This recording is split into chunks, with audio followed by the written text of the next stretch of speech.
Another day, another story.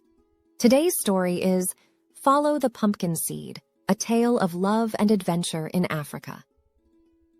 Once upon a time, in an African village far away, a brave little girl named Sibih lived with her widowed mother. Sibih's sister Ngumsi had moved away to get married when Sibih was just a baby. When Sibih's mother became sick, she entrusted her daughter with a single pumpkin seed.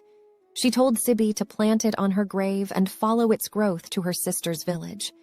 When Sibih's mother passed away, she planted the seed on her grave, and a miraculous journey began. The plant grew and grew, and Sibih followed it over mountains and valleys, past villages, streams, and rivers. Her journey finally led her to a house where the plant climbed and stopped growing.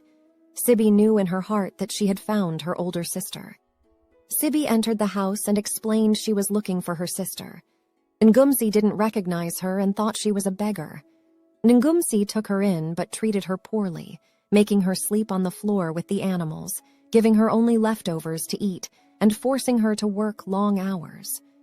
Sibih was so hungry that she would eat the pigs' food while feeding them, and she often cried and sang while eating.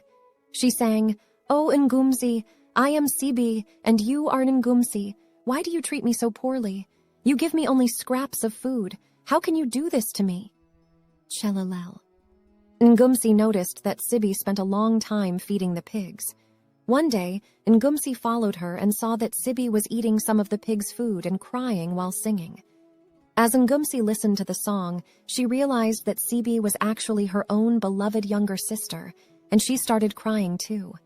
Ngumsi ran to Sibih, hugged her, and wiped away her tears while asking for forgiveness.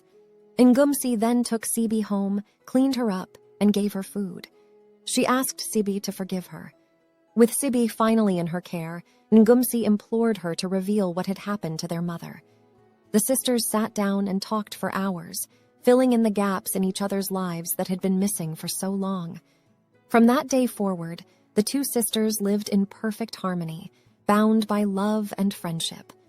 Their mother's wish had finally come true, and a valuable lesson was learnt: kindness to everyone we meet. The end.